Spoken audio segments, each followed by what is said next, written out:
নির্বাচনের পর হাতিয়া উপজেলায় এক নারীকে ধর্ষণের দাবি ঘিরে শুরু হয়েছে আলোচনা ও বিতর্ক। অভিযোগ উঠেছে ভোট দেওয়াকে কেন্দ্র করে হামলা ও ধর্ষণের ঘটনা ঘটেছে। তবে পুলিশের দাবি, প্রাথমিক তদন্তে ধর্ষণের কোনো সত্যতা পাওয়া যায়নি। ফলে পুরো বিষয়টি নিয়ে সৃষ্টি হয়েছে ধোঁয়াশা ও প্রশ্ন। শনিবার দুপুরে মারধরের অভিযোগ নিয়ে নোয়াখালী ২৫০ শয্যা জেনারেল হাসপাতালে চিকিৎসা নিতে আসেন হাতিয়া উপজেলার চান্দি ইউনিয়নের নলেরচর আশ্রয়ণ প্রকল্পের এক নারী। তিনি ৩ সন্তানের জননী। হাসপাতালে ভর্তি হওয়ার কয়েক ঘণ্টা পর তিনি ধর্ষণের অভিযোগ তোলেন।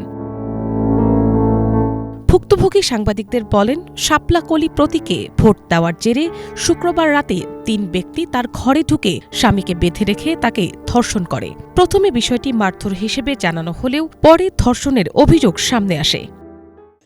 কি কমু আর আমনে করে ওই রমানে আমার নির্যাতন করবেলা ঢুকছে, এমরানের দরজা ধরি খাড়া রয়েছে, ওই রুবেলে সাইরের হাসি দিয়ে আনে মতিনারে হরে দেখে আমার সকালবেলা করছে, রাত্রে করে আজকে সকালে কালকে রাত্রে যেন আমার কিছু করতো ওই যে নির্যাতন কি করতাম আমার বলছি না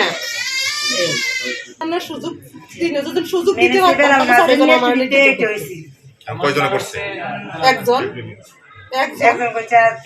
একজন কি নাম কি রহমান না। হাসপাতালের emergency medical officer doctor Mostafizur Rahman জানান, রোগী প্রথমে মারামারির কথা বলেছিলেন, পরে ধর্ষণের অভিযোগ তোলেন। বিষয়টি নিশ্চিত হতে তাকে গাইনি বিভাগে ভর্তি করা হয়েছে এবং প্রয়োজনীয় পরীক্ষা নিরীক্ষা চলছে। ৩১ বছর বয়স। উনি প্রথমে এসে আমাকে জাস্ট হয়েছে মারামারি হিসাবেই কথাটা বলেছিল, ওনাকে আঘাত করেছে। সেই হিসাবে আমরা হয়েছে কি ওনার যা যা আঘাত চিহ্ন আছে সেগুলো আমরা নোট করেছিলাম।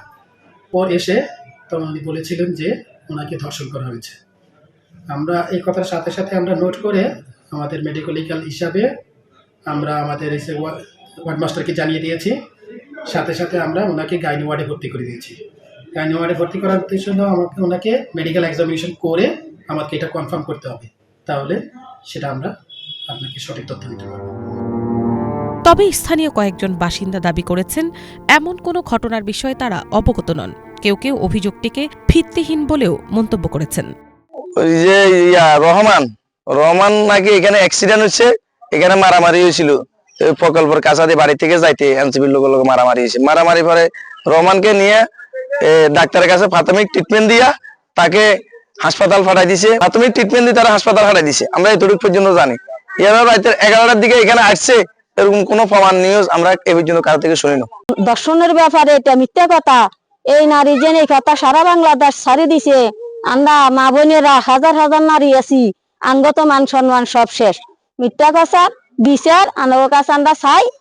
এই মহিলার আজ থেকে 5-6 মাস আগে আরো একটা বেতন আমরা ভাঙছি।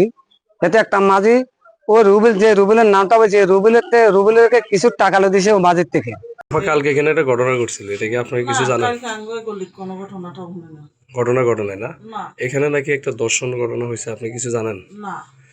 আপনার 3টা ছেলে নাকি এখানে ঢুকছে, তারপরে এখান থেকে নাকি একটা পুরুষকে নাকি বের করে ফেলছে, দেখেন নাই? আপনার পার্শ্ববর্তীর রুম, আপনি কি কিছু জানেন না? আপা এখানে কি ছিল কালকে? একটা দর্শনের অভিযোগ আসছে।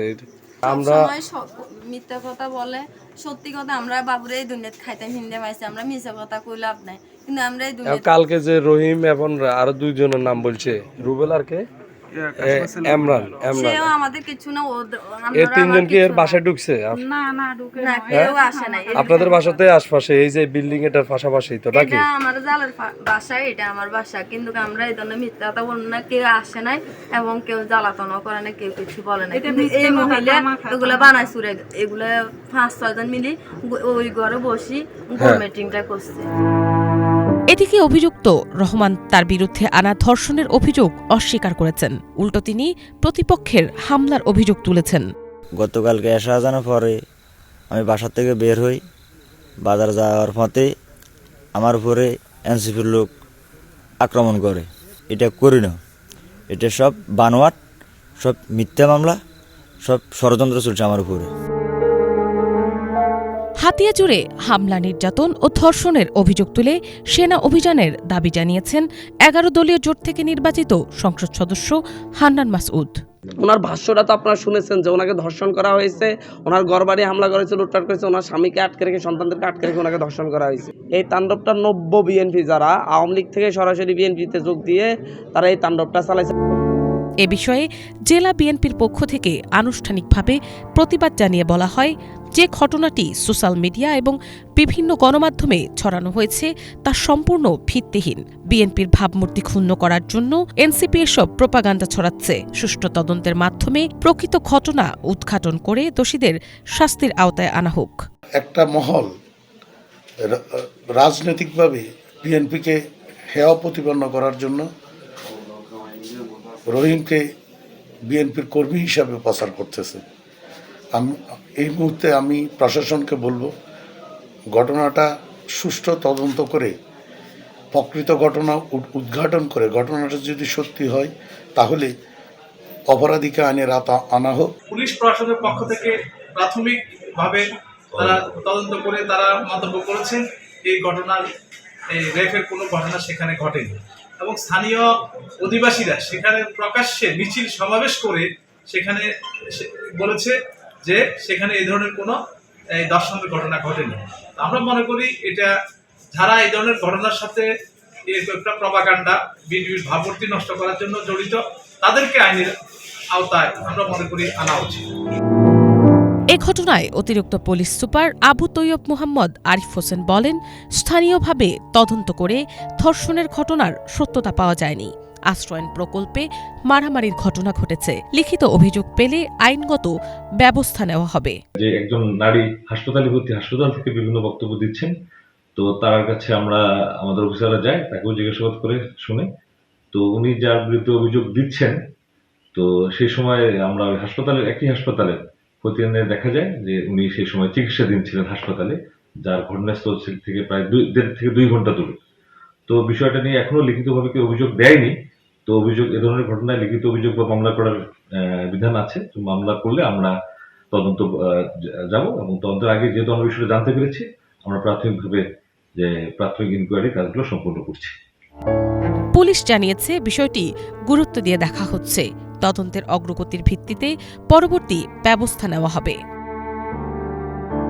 Bangla vision news desk.